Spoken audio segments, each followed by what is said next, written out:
నువ్వు రావాలి పరిచర్యలోకి. ఎన్నో రకాల పరిచర్యలు ఉన్నాయి. నేను నాజూగ్గా వస్తుంటే నాజూగ్గా వెళ్తుంటే ఏం భక్తి అమ్మ నీ భక్తి? తగలయ్యా, ఏం భక్తి నీ భక్తి? కనీసం నలుగురిని కూర్చోబెట్టి ఒక చిన్న ప్రార్థనా బృందం నడపవు, కనీసం 4 ఇళ్ళకెళ్ళి సువార్త చెప్పవు, కనీసం నలుగురికి సత్య దర్శనాలు పంచవు, కనీసం దేవుని మందిరంలోకి వచ్చి పరిచర్య చేయవు. ఏం భక్తి అమ్మా నీ భక్తి? ఏం భక్తి అయ్యా? ఆయన అన్యాయస్తుడా? ఏమయ్యా, ఆయన పని చేస్తే నిన్ను వదిలిపెడతాడు ఊరక? ఆయన నీకెవడు? అరే, భూలోక యజమానుడి దగ్గర పనిచేస్తేనే నెలకు టంచను కొట్టినట్టు జీతం ఇస్తుంటే మనిషి జీవం గల దేవుడే ఈడు.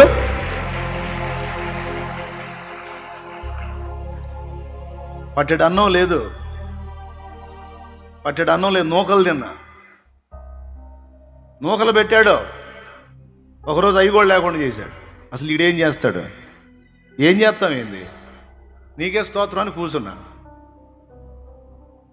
ఆహా, దొరికిందిరా ఒక ఛాన్స్. ఇవాళ ఫస్ట్ ఉండే ఛాన్స్ దొరికింది దేవుని సేవలో. ఈరోజు ఇంట్లోకి లేవు, నా దగ్గర లేవు, జేబులో కూడా ఏమి లేవు. స్తోత్రం అనుకున్నా. సనగల గొనగల పోయి మందిరంలో అడ్డం పడ్డా.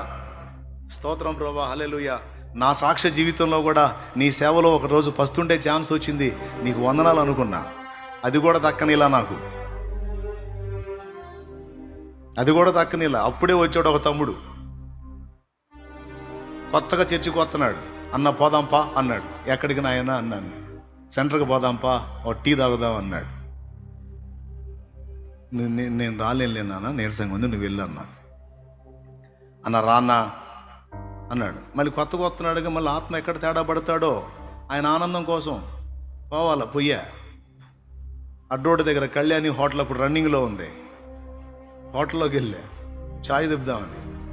నన్ను టేబుల్ దగ్గర కూర్చోబెట్టాడు ఆ చిన్నోడు. ఊతప్పం, రకరకాల టిఫిన్ సెక్షన్, రకరకాల ఐటెం, 4-5 రకాలు నా ముందు పెట్టించాడు ఆ తమ్ముడు. ఎన్నింటప్పుడు? 2:30-3 2:30-3 నేను అడిగాను, తమ్ముడు నువ్వేమన్నావు? ఛాయ్ అన్నావు. టీ అన్నప్పుడు టీయే. మళ్ళీ ఇవన్నీ ఏంది? నా ఫీలింగ్ ఏందో తెలుసా? నా జేబులో డబ్బులు లేకుండా నేను బాను హోటల్కి. నాకు సిగ్గు. దేవునికి స్తోత్రం. ఎవరన్నా తింటే నేను ఇవ్వాలి, అంతేగాని ఎవరి చేత ఇప్పించడం నాకు ఇష్టం ఉండదు. నా దగ్గర డబ్బులు లేవు. ఎన్ని రకాలు చెప్పాడు. చెప్పి నా ముందు కూర్చొని అంటాడు, ఎందుకు తమ్ముడా ఇవన్నీ? ఛాయ్ చెప్పు, ఇవన్నీ నాకు వద్దు అని నేను హడావుడి చేస్తే, అన్నా నేను తిని పండుకున్నా, దేవుడు నాతో మాట్లాడినట్టు అనిపించింది. నువ్వు తిన్నావు, పండుకున్నావు, నా దాసుడు తిన్నాడో లేదో నువ్వు ఆలోచించావా అని దేవుడు నాతో మాట్లాడినట్టు అనిపించింది. అందుకే వచ్చానన్నా, లేకపోతే ఇప్పుడు వచ్చేవాడిని కాదు. పండుకొని నిద్రపోతున్నోడితో దేవుడు మాట్లాడి పంపించాడు. నేనేమనాలి? ఊతప్పం అంటే ఇంతలా ఉంది, అది ఒక్కటిసారి సరిపోయింది కడుపు నిండా. మాట రాలా. ఇక ఆ రొట్టె దుంచుకొని ఏడుచుకుంటూ కూర్చున్నా. కన్నీళ్లు పడిపోతున్నాయి అక్కడ. ఎందుకు? నా కడుపులో ఆకలి నా తల్లికి తెలియదు, నా తండ్రికి తెలియదు. నాకు ఎలా ఉందో నా ఇంటి వారికి తెలియదు, కానీ ఆయనకి తెలుసు.